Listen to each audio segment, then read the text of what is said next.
My name is Angelina Arevalo, and I completed my hours at 2 schools and an educational science camp.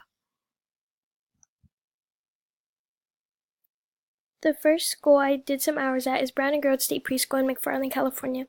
The school is on the east side of the town and has houses surrounding it and a park at the back of it. The classroom was large and had 3 tables with 6 chairs, a big carpet area towards the back, and a place to sit and read with the teacher's desk on the opposite side of that. One of my first days observing this class, I was made aware that one of the students was having hygiene issues, and they had to report it and talk to the parent. The next time the student returned to class, she came with her hair soaking wet during the cold morning, and it also had to be reported again. Teacher C was the main one talking during the class, and she had teacher aides that would help her out when it came to group activities. One thing that Teacher C told me that I always remember is when she said, "We, which are the teachers, are the ones who get to see the students progress over the year and feed them knowledge, knowing that one day they will remember being in your class and it will make everything worth it." The second place I completed hours at was Camp Keep, which is an educational science camp in Arroyo Grande. I went to this camp as a counselor with Horizon Elementary, which is an elementary in McFarland, California. The camp was 5 days, 4 nights long, and the setting of the camp was very open and near the beach. The lessons were taught at different places like the sand dunes and tide pools. The pictures on the left are pictures that were taken during a lesson at the outdoors school, and then the pictures on the right are activities that can be done at Brown and Grove State Preschool. The last place I did hours at was the Joyce M. Huggins Early Education Center. This classroom was very large compared to Brown and Grove, and it had a large carpet area for story time and about 6 desks where they did activities. It is located downstairs in the Kremen building.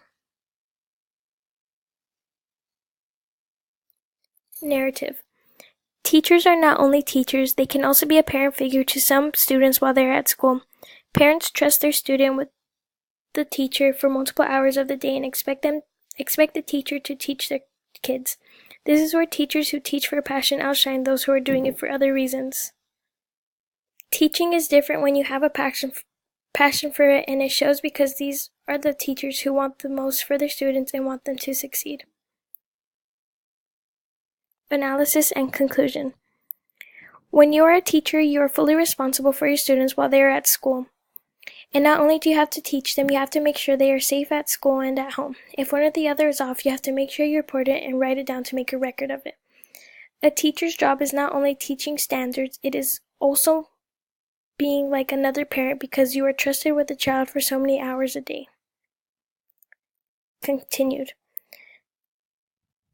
One term that was always present in the classroom was the use of formative assessment. This is assessment that is used perfectly for this age group because there is not a real test where you bubble in answers. It is mainly just observations from the teacher to see how the students are progressing over the year. The students in the classroom also often did assignments that were identifying their name every day, and by this they are able to see who was grasping the concept easiest. The second thing I noticed in the class is classroom environment, and how the setting of the classroom was placed where the students were in groups and were able to talk to each other and have an aide at their table during their work time. Having this comfortable environment allowed for students to be at school without feeling like they were really at school. The third concept that was used that I noticed was Bloom's taxonomy. What I observed was that the students that were first learning their alphabet were practicing often and receiving packets of work that included letters and objects that went with the letters of the alphabet. Once they learned, they started utilizing it and noticing these letters around the classroom, and then later were able to identify their name. By doing this, they were not just memorizing, they were actually processing and learning, which means it is most likely to stay in their memory much longer. These are things I noticed at Brown and Grove and Huggins Center. Conclusion and reflection, the context of schools. Expectations that the teacher is holding the students accountable for is learning their alphabet and being comfortable with writing. Not only do they have to learn this educational stuff, they also have to learn how to interact with other children in the classroom setting. The students at this age are in their first years of school, so they are barely learning what it is like to be a student, and being in this class will then prepare them for the continuous grades. Not all kids go to preschool The students that are benefiting from this program will have the advantage of knowing what it's like to be in a classroom for a couple hours a day and have less time adjusting. Understanding school achievement. The learning environment at Browning Road was more intense than it was at Huggins Center. I think because there are less kids at Browning Road, and it gave them more time to go over lessons in depth rather than spending too much time on one thing. What I noticed about the learning environment when I went to Camp Keep was students were always listening, and these were 5th grade students who aren't in the traditional classroom setting.